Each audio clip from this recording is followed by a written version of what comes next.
उस साल ठंड इतनी ज्यादा पड़ी थी कि स्वर्ग के लोग भी ठंड के मारे सिकुड़ गए थे। यमलोक में यमराज चद्दर ओढ़कर बैठे हुए थे। चित्रगुप्त, कितनी ठंड है आज। इस साल कुछ ज्यादा ही ठंड नहीं पड़ी है। हाँ यमराज, ठंड के मारे बोलती बंद हो रही है। लेकिन क्या करे, काम तो करते रहना होगा। किसी को उठा के यहाँ लाना पड़ेगा। धरती पर भी ठंड का कहर कुछ ज्यादा ही था। इतनी ठंड में खासकर बूढ़े लोगों की समस्याएं बढ़ जाती हैं। ऐसे में मदन लाल ठंड के मारे पूरी तरीके से काबू हो गया था। बाहर ठंडी ठंडी हवा चल रही थी और मदन लाल कमरे के अंदर कंबल ओढ़कर सो रहा था। मदन लाल अपाहिज है, उसका एक पैर ठीक से काम नहीं करता है, इसीलिए वो आसानी से उठकर कहीं जा नहीं सकता। इसीलिए उसने सोए हुए ही अपने बेटे को बुलाया। बेटा एक बार इधर आना। उस वक्त उसका बेटा रमेश आया। क्या हुआ पिताजी, आप ठीक तो हैं? रमेश ने मदन लाल के शरीर पर हाथ रखकर चेक किया तो देखा मदन लाल को बुखार है। ये क्या, आपको तो तेज बुखार है। रुकिए, मैं अभी दवाई लाता हूँ। नहीं बेटा, उसकी जरूरत नहीं है। इतनी रात को बाहर मत जा, मैं ठीक हो जाऊंगा। नहीं पिताजी, मैं अभी आता हूँ। रमेश की एक 5 साल की बेटी है, उसका नाम गुड्डी है। उसकी माँ उसे जन्म देते वक्त ही मर गई थी। गुड्डी अपने दादाजी से बहुत प्यार करती है। उसने कहा, हाँ पापा आप जाइए, मैं दादाजी का ख्याल रखूंगी। रमेश दवाई खरीदने चला गया और गुड्डी अपने दादाजी का सर दबाने लगी। लेकिन बाहर रमेश के साथ एक हादसा हो गया। रमेश दवाई की दुकान में जाने के लिए रास्ता पार कर रहा था। चारों तरफ कोहरा ही कोहरा था और उसमें कुछ दिखाई नहीं दे रहा था और इसीलिए रमेश को कुछ नहीं दिखा और एक गाड़ी ले आकर उसे धक्का मार दिया। रमेश का देहांत हो गया। ये बात जब मदन लाल और गुड्डी को पता चली तब वो दोनों बहुत रोए। पापा ये आपको क्या हो गया पापा? बेटा मैंने कहा था कि मत जा, लेकिन तूने मेरी बात नहीं सुनी। वापस आ जा बेटा, वापस आ जा। रमेश का अंतिम संस्कार किया गया। गुड्डी अनाथ हो गई। मदन लाल ने उसे गोद में बिठाकर कहा, तो चिंता मत कर बेटी, मैं हूँ तेरे साथ। मैं तुझे छोड़कर कहीं नहीं जाऊंगा। गुड्डी अपने दादाजी के गले लग गई। मैं आपका हाथ कभी नहीं छोड़ूंगी, कभी नहीं, चाहे कुछ भी हो जाए। उधर रमेश जब यमलोक में गया तब यमराज उसे देखकर चौंक गए और यमदूत से कहा, ये क्या, ये तुम किसे उठा लाए हो? मैंने तो इसके पिता मदन लाल को यहाँ लाने के लिए बोला था। गलती हो गई, माफ कीजिए यमराज। गलती? अब इस गलती की भरपाई कौन करेगा? इसे वापस छोड़कर आ जाऊं क्या? ये क्या कोई मजाक चल रहा है? इसे भेजना तो पड़ेगा, लेकिन ऐसे नहीं, दूसरे तरीके से। ये बोलकर यमराज ने रमेश को एक नवजात बच्चा बना दिया और धरती पर भेज दिया। रमेश एक नवजात बच्चे के रूप में एक डस्टबिन में पड़ा रहा। उस तरफ मदन लाल का बुखार बढ़ता ही गया, लेकिन वो करे भी तो क्या करे, अभी वही गुड्डी का सहारा है। उसके बाद वाले दिन गुड्डी जब कहीं जा रही थी तब उसे एक नवजात बच्चे के रोने की आवाज सुनाई दी और उसने देखा कि डस्टबिन में एक बच्चा पड़ा हुआ है। गुड्डी को दया आई और वो उसे उठाकर घर ले गई। उसे पता भी नहीं चला कि उसके पापा बच्चे के रूप में धरती पर आए हैं। दादाजी देखिए, मैं इसे ले आई हूँ, बेचारे को कोई डस्टबिन में फेंक कर आया था। अच्छा किया बेटा, बहुत अच्छा किया। बेचारे को ठंड में तकलीफ हो रही होगी। ये बोलकर मदन लाल ने अपना चद्दर खोलकर बच्चे को दे दिया। ऊपर से यमराज ने ये देखकर कहा, इसी के लिए भेजा था उसे। अब मदन लाल को और ठंड लगेगी और मैं खुद जाकर उसे ले आऊंगा। यमराज क्षमा कीजिए, लेकिन इस वक्त पूरे परिवार को मदन लाल की जरूरत है। क्या हम अभी थोड़ी दया नहीं दिखा सकते? नहीं चित्रगुप्त, जिसका जब समय आएगा वो तभी यमलोक आएगा। यही इस संसार का नियम है। यमराज सही थे, लेकिन प्यार का बंधन जन्म और मृत्यु से भी बढ़कर होता है, ये भी सच है। 2 दिन बीत गए। मदन लाल का बुखार और ज्यादा बढ़ गया और एक रात वो दर्द के मारे तड़पने लगा। बहुत दर्द हो रहा है पूरे शरीर में। गुड्डी उनके हाथ पैर सहलाने लगी। अभी ठीक हो जाएगा दादाजी, आप चिंता मत कीजिए। उन लोगों के पास अब एक पैसा भी नहीं है। हालत खराब देखकर गुड्डी उस बच्चे को गोद में लेकर डॉक्टर के पास गई और रोते हुए कहा, डॉक्टर अंकल, डॉक्टर अंकल, एक बार चलिए ना मेरे साथ, मेरे दादाजी बहुत बीमार है। लेकिन डॉक्टर ने उसे भगा दिया। जा भाग यहाँ से, पैसे वैसे तो है नहीं, फालतू में समय बर्बाद कर रही है मेरा, भाग। डॉक्टर ने गुड्डी को भगा दिया। गुड्डी बाहर आकर रोती रही और रोते हुए दवाइयों की दुकानों में भी गई, लेकिन किसी ने उसकी मदद नहीं की। वो रोते हुए घर लौटी। इतने में मदन लाल की हालत बहुत खराब हो गई थी। गुड्डी मदन लाल का हाथ पकड़कर बैठ गई। दादाजी, मुझे माफ कीजिएगा, मैं आपके लिए कुछ भी नहीं कर पाई। रो मत बेटी, करना तो मुझे तेरे लिए चाहिए था, लेकिन मुझे भगवान ने ऐसे बनाया है, मैं क्या करूं? उसी वक्त यमराज वहाँ पहुँच गए। मदन लाल चल मेरे साथ, तेरा समय आ गया है। यमराज को देखकर मदन लाल की आंखों से आंसू टपकने लगे। गुड्डी ने यमराज से विनती की, यमराज जी, आप मेरे दादाजी को मत ले जाइए, उनके सिवा मेरा कोई नहीं है। लेकिन यमराज किसी की बात थोड़ी सुनते हैं, वो तो सिर्फ नियम का पालन करते हैं। यमराज ने कहा, तुम्हारे दादाजी को जाना ही पड़ेगा, यही नियम है। घटिया नियम है, मैं नहीं मानती, मैं अपने दादाजी का हाथ नहीं छोड़ूंगी। ये बोलकर गुड्डी ने मदन लाल का हाथ कसकर पकड़ लिया। यमराज ने उसे हट जाने के लिए कहा, लेकिन गुड्डी नहीं हटी। ठीक है, कोई बात नहीं, मैं मदन लाल को लेकर ही जाऊंगा। यमराज ने मदन लाल का हाथ पकड़ा और उसे लेकर यमलोक की ओर चल दिए। लेकिन प्यार के बंधन के बारे में तो हम सबको पता है। गुड्डी ने अपने दादाजी का हाथ नहीं छोड़ा, वो भी अपने दादाजी के साथ चल दी। मूर्ख बच्ची, अपने दादाजी का हाथ छोड़। नहीं छोड़ूंगी, मैं अपने पापा अपनी माँ को नहीं बचा पाई, लेकिन मैं अपने दादाजी को बचा कर ही रहूंगी। बेटी तू लौट जा बेटी, यही विधि का विधान है, ये हम सबको मानना पड़ेगा। लेकिन गुड्डी ने जिद पकड़ी रखी। उसे यकीन था कि उसकी जिद और प्यार के सामने विधि का विधान भी झुक जाएगा। उस तरफ वो बच्चा घर पर ही सोया रहा और ये दोनों यमलोक में पहुंच गए। ये क्या प्रभु, ये छोटी सी बच्ची क्यों आई है यहाँ? उसका तो अभी तक समय ही नहीं आया। ये लड़की बड़ी जिद्दी है, ये खुद यहाँ आई है। मैं यहाँ अपने दादाजी को वापस लेने के लिए आई हूँ। लेकिन जो एक बार यमलोक आ जाते हैं वो और कभी नहीं लौटते। तो फिर मुझे भी यहाँ अपने दादाजी के पास रख लीजिए। नहीं, ये नहीं हो सकता, तुम्हें अभी जिंदा रहना होगा, तुम्हारा समय अभी तक नहीं आया है, तुम्हें लौटना होगा। गुड्डी ने यमराज के पैर पकड़ लिए। यमराज, अब तो बहुत शक्तिशाली हो, क्या आप मेरे दादाजी को लौटा नहीं सकते? आप चाहे तो ये कर सकते हैं यमराज। लेकिन मैं करूँगा क्यों? यही तो नियम है। क्या प्यार के लिए नियम नहीं बदला जा सकता? नहीं। तभी चित्रगुप्त ने कहा, जा सकता है प्रभु, अगर किसी ने मदन लाल के लिए अपनी जान कुर्बान की तो ये संभव है। हाँ, मैं दूंगी जान, मेरे दादाजी को बस जिंदा रखना। ये सुनकर मदन लाल भावुक हो गया और बोला, नहीं बेटी, तू अभी छोटी है, तेरे सामने बहुत बड़ी जिंदगी पड़ी है, तू जा, वापस जा। नहीं दादाजी, मैं कहीं नहीं जाऊंगी। कुछ देर इसी तरह बीत गई।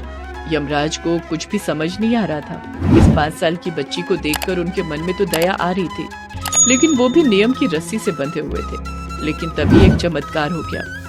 वो छोटा सा बच्चा जो असल में रमेश का पुनर्जन्म है, वो मदन लाल के कमरे में खेल रहा था और तभी अचानक वो खुद बिस्तर के किनारे पर आया और वहाँ से गिर गया। उसके सिर में चोट लग गई और वो भगवान को प्यारा हो गया।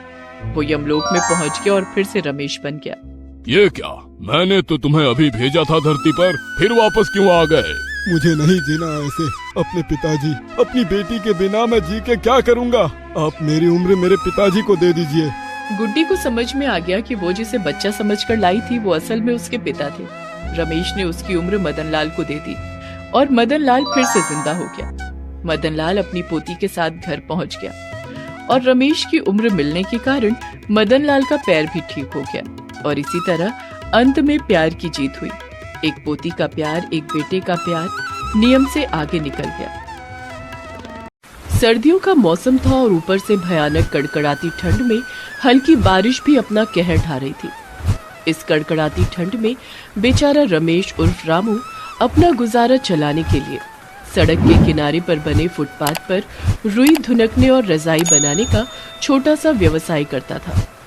रामू के पास जमीन पर बैठने के नाम पर सिर्फ 2 बोरे थे। वो बेचारा इसी को बिछाकर अपना काम करता रहता था। आज हल्की हल्की बारिश हो रही थी। रामू ने अपनी पत्नी से कहा, अरे निर्मला, रोटियां बांध दो, दुकान के लिए निकल रहा हूँ और आज अपने साथ गुड़िया को ना ले जा सकूंगा। सुनिए जी, आज आप मत जाओ, आज बहुत ठंड है और बारिश भी हो रही है। ये कैसी बात कर रही हो? अगर नहीं जाऊंगा तो शाम के खाने का बंदोबस्त कैसे होगा? हाँ, ये तो सही कहा आपने, लेकिन मेरी आंखें और शरीर कमजोर हो चले हैं। 5 साल की बच्ची का ध्यान मुझसे नहीं रखा जाएगा। भगवान ने हम दोनों के साथ बड़ी नाइंसाफी की है निर्मला। मासूम बच्ची हमारे माथे छोड़कर भगवान ने इस प्यारी बच्ची के माता पिता को अपने पास बुला लिया। हाँ जी, उस मनहूस दिन को कैसे भूल सकते हैं, जब गीली सड़क पर गाड़ी फिसल जाने से मेरा बेटा और बहू ट्रक की चपेट में आकर मारे गए थे। इतना बोलकर बेचारी निर्मला की आंखों में आंसू आ गए और रामू की आंखें भी आंसू से भीग गई। रो मत निर्मला, सब भगवान की मर्जी है, हम क्या कर सकते थे? भगवान के घर देर है अंधेर नहीं। चलो ठीक है, गुड़िया को मुझे दे दो, मैं उसे अपने साथ ले जाता हूँ। कुछ देर बाद रामू फुटपाथ पर रुई की कुछ 2 बोरियां, रजाई के खोल और 2-4 तैयार रजाई और धुनकने वाली लकड़ी लिए बैठा था। रामू के पास बस यही जमा पूंजी थी। उसकी पोती गुड़िया खेलते खेलते सो चुकी थी। हे भगवान, शाम होने को आई, कोई काम नहीं आया, ना ही रजाई बिकी है, गुड़िया भी भूखी है, खाना कहाँ से लाऊंगा? तभी एक ग्राहक रामू के पास आ गया। अरे चाचा, ये रजाई कितने की बेच रहे हो? बेटा, ये रजाई मात्र 250 रुपए की है। बहुत महंगी है चाचा, 125 रुपए की लगाओ। नहीं बेटा, 100 रुपए की तो लागत आई है, 200 लग जाएगा। इस बहाने मेरी कुछ बोहनी भी हो जाएगी। अच्छा, 150 दूंगा, इससे ऊपर 1 रुपया भी नहीं। देना हो तो दो, ना देना हो तो ना दो। ग्राहक अपने दाम बोलकर आगे बढ़ गया। रामू सोच में पड़ गया। उसके घर में आटा भी खत्म हो गया है। अगर ये ग्राहक भी चला गया तो आज सबको भूखा सोना पड़ेगा। क्या पता दूसरा ग्राहक आए ना आए। अरे भैया सुनो, ले जाओ, बोहनी करा दो। लाओ 150 रुपए ही दे दो। ये लो 150 रुपए और वो वाली बांध दो। भगवान की कृपा हो गई। चलो बोहनी तो हो गई। अब शाम को निर्मला को आटे के लिए पैसे भी दे दूंगा और गुड़िया के लिए एक सस्ता स्वेटर भी खरीद लूंगा। रामू ने गुड़िया को गोद में उठा लिया और सामने एक छोटी सी कपड़े की दुकान पर पहुंच गया। तभी उसने देखा कि दुकान में कोई खड़ा हुआ था। रामू उस लड़के को पहचानता था। रामू तेज कदमों से अपनी दुकान पर पहुंच गया। हाँ बेटा बोलो, क्या लेना है आपको? अबे वो बुड्ढे, तू मेरी दुकान के सामने दुकान लगाकर दाम गिराकर माल बेच रहा है। कल से मुझे तेरी दुकान दिखनी नहीं चाहिए, समझा? तुम ऐसा क्यों कह रहे हो? तुम्हारी इतनी बड़ी रजाई की दुकान को मेरी दुकान की बिक्री से क्या फर्क पड़ेगा? तुम्हारा रोज का हजारों लाखों का धंधा है, मेरी तो कई बार बोहनी तक नहीं होती। मुझे तेरी दलीलें नहीं चाहिए। तेरी दुकान कल से दिखनी नहीं चाहिए, दोबारा नहीं कहूँगा। बेटा, बड़ी मुश्किल से ये जगह तलाशी है, मैं जगह के लिए कहाँ भटकूंगा? दुकान नहीं लगाऊंगा तो भूखा मर जाऊंगा। वो सब मुझे नहीं पता, दुकान नहीं लगेगी तो नहीं लगेगी। सोनू रामू को धमकी देकर वहाँ से चला गया। सोनू एक बिगड़ैल अमीरजादा था। शाम हो जाने पर रामू अपनी दुकान समेटकर ठेले पर रखता है और गुड़िया को लेकर घर की ओर रवाना हो गया। क्या हुआ जी, आज परेशान लग रहे हो? इतने खामोश क्यों हो? कुछ नहीं निर्मला, अपनी दुकान के पीछे रजाई का बड़ा व्यापारी है सोनू। आज वहाँ दुकान लगाने से मना कर रहा था। बड़ा खुदगर्ज किस्म का लड़का है और बदतमीज भी। इतनी बड़ी दुकान का मालिक है और इतनी छोटी सी दुकान से दिक्कत हो रही है कमबख्त को। भगवान की मार पड़ेगी उस पर। अरे कोसती क्यों हो, जवान लड़का है, जितनी अकल उतनी बातें कर रहा था, जाने भी दो। दूसरे दिन बेचारा रामू फिर वहीं अपनी दुकान सजा लेता है। सोनू दूर से ही देखकर आग बबूला हो जाता है। ये बुड्ढा ऐसे नहीं सुधरेगा, इसे सबक सिखाना ही होगा। ऐसा हाल करूंगा तुम्हारा कि कभी दुकान लगाने के लायक ही नहीं बचेगा। दादू, मुझे भूख लगी है। मेरी प्यारी बिटिया को भूख लगी है, चल अभी कहीं से कुछ खाने को लेकर आते हैं। जैसे ही रामू गुड़िया को लेकर सड़क पार करके कुछ खाने को लेने गया, सोनू फौरन पीछे से आकर उसने रुई की बोरी को गिरा दिया और उसमें माचिस तीली डालकर फरार हो गया। अरे चाचा, देखो तुम्हारी दुकान में आग लगी है। क्या? अरे नहीं, हे भगवान, ये क्या हो गया? आग कैसे लग गई? मैं बर्बाद हो गया, कोई आग बुझाओ। जब तक रामू अपनी दुकान पर पहुंचा, देखते ही देखते सारी दुकान धू धू करके जल उठी। उसकी पूरी दुकान और ठेला जलकर राख हो चुके थे। बहुत बुरा हुआ बेचारे के साथ, कुछ भी नहीं बचा, सब कुछ जलकर राख हो गया। रामू सिर पकड़कर वहीं बैठ गया और काफी देर तक रोता रहा और फिर भारी कदमों से गुड़िया को गोद में उठाए पैदल ही घर की ओर बढ़ गया। सोनू को रामू की दुकान पर आग लगाते हुए सोनू के पड़ोसी दुकानदार दीपचंद ने अपनी आंखों से देख लिया था। उसने सोनू से कहा, सोनू, तुमने बहुत गलत काम किया है। मैंने सब कुछ अपनी आंखों से देखा है। क्या तुम्हें भगवान का जरा भी डर नहीं? बड़ा पाप किया है तुमने। अरे छोड़ो, मैंने उसे कल दुकान लगाने से मना किया था, पर वो नहीं माना। मुझे गुस्सा आ गया और मैंने उसकी दुकान फूंक डाली। दीपचंद जी ने सोनू के गालों पर तमाचा जड़ दिया। आज आप जल्दी लौट आए। सब खत्म हो गया निर्मला, आने जाने का सिलसिला भी नहीं रहेगा। अब सारी दुकान जलकर राख हो गई है। हे भगवान, ये क्या कह रहे हो आप? कैसे हो गया ये? न जाने कितने और इम्तिहान बचे हैं। इस बुढ़ापे में तो अब मजदूरी भी नहीं की जाएगी। लगता है फाके में दिन काटने पड़ेंगे अब तो। इससे अच्छा तो भगवान हम सबको एक साथ उठा लेता। अब गुड़िया का क्या होगा? मैं इसे भूख से मरते नहीं देख सकती। तभी रामू और निर्मला के कानों में किसी की आवाज टकराती है। रामू ने देखा, सामने दीपचंद खड़ा था। कोई भी भूख से नहीं मरेगा, सब ठीक हो जाएगा, आप लोग परेशान ना हो। आप कौन हो बेटा? माफ करना, हमने आपको पहचाना नहीं। नमस्ते, मैं दीपचंद हूँ। रमेश जी की दुकान के सामने ही मेरी दुकान भी है। आज मैंने दुकान जलते हुए देखी, मुझे बड़ा अफसोस हुआ ये देखकर। इसमें किसी की क्या गलती बेटा, जो भगवान की मर्जी थी वो हो गया। चाचा, मैंने आपकी कारीगरी देखी है। मैं चाहता हूँ आप मेरी दुकान में काम करें। मैं आपको 200 रुपए प्रतिदिन दूंगा और ये रहे 2000 रुपए एडवांस। अपने घर की मरम्मत करवा लीजिए और राशन वगैरह भर लीजिए। आपकी बड़ी मेहरबानी सेठ जी, पर आप हमारे लिए इतना क्यों कर रहे हैं? चाचा जी, मेरे पिताजी भी ठीक आपकी तरह फुटपाथ पर दुकान लगाया करते थे। तब मैं छोटा था और उनके साथ रहता था। आपकी दुकान मेरे पड़ोसी सोनू की वजह से जली है, जिसकी सजा मैं उसे दे चुका हूँ। मैंने उसे गिरफ्तार करवा दिया है। बहुत बहुत धन्यवाद बेटा, भगवान ने हमारी मदद के लिए तुम्हें भेजा है। दीपचंद ने पैसे रामू के हाथ में रख दिए और उनसे विदा लेकर निकल गया। अगर आपको ये वीडियो पसंद आया है तो प्लीज लाइक, सब्सक्राइब, कमेंट्स करें इस वीडियो पर और हाँ, शेयर करना ना भूलें। और भी मजेदार वीडियो देखने के लिए नीचे दिए गए बेल आइकॉन को दबाना न भूलें।